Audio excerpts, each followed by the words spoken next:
Let's get to the business news now with Nicholas Poynton. Nicholas, big box retailers, what are they to start with? Outperforming their friends on the high street. Yes, so big box retailers, we can think of the likes of big standalone stores, so big supermarkets, things like the Warehouse, Bunnings, think of big boxes quite literally. So we did get the half-year result from the property investor Investor today, and they are specialists in supermarket property and in big box property, and they have had a whopping half-year result. It's up 700% on last year, so it's posted an after-tax profit of $91 million compared with under just $10 million a year ago, and that huge increase is largely been driven by the value of its properties increasing by about $87 million. And I asked the CEO why, and he said it's largely because of the resilience of its tenants. Or the resilience of their businesses. So that's mainly supermarkets, who will always be classified as an essential business in this post-COVID environment. And also they've been benefiting from this low interest rate environment and the fact that, more and more people are pulling their money out of banks in search of better returns because of low interest rates. And it turns out they're pouring that money into commercial property.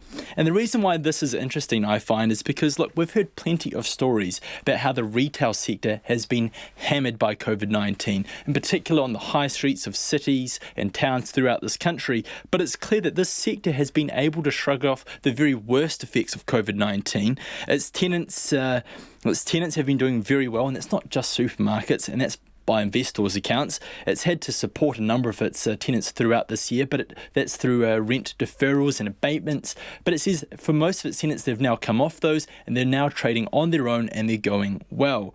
And look, this company, it says it's only going to lose about $1 million in rent income for the full year. And that is literally or figuratively a drop in the bucket for a company of this size. And so I think this really just speaks to the way that consumer habits have changed throughout this pandemic, or how they've been accelerated by COVID-19. Because more and more people, they are buying online, but there are certain things that New Zealanders will continue to go into the store to buy. Their groceries, and it turns out their hardware as well.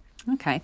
I'm really interested in this next story, given the conversation that we've just had with Port Yes, I thought you might be. Yeah, Fletcher Building, you say, is, the latest victim of constrained shipping supply routes. What's going on with that? Yeah, the construction company says shipping delays are putting pressure on supplying some of its steel products. So we heard some reports about this, and we put some questions to the company after we heard that some of its products were out of stock. And remember, Fletcher Building doesn't just build stuff, it also has building supplies, building products, things like that. And in reply, Fletcher says, yes, delays are being caused by reduced and variable shipping schedules.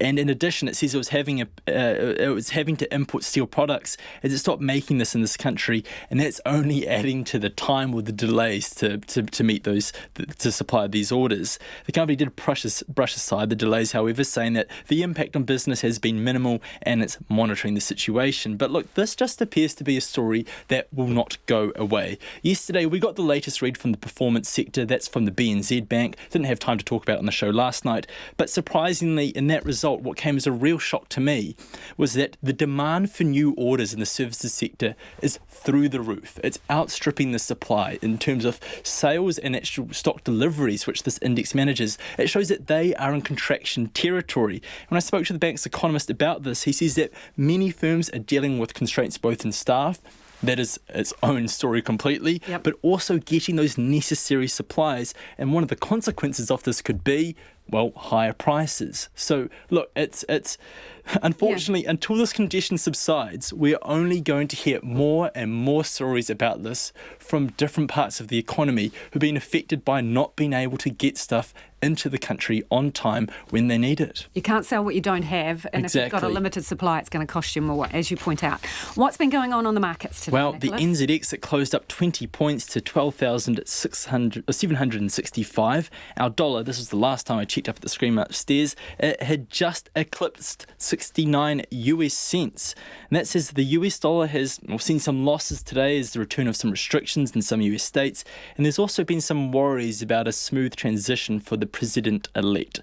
And so on the other currencies that we monitor, we're at 94.3 Australian and we're buying 52.2 British pence. Thanks, Nicholas. Nicholas Poynton with Business News there.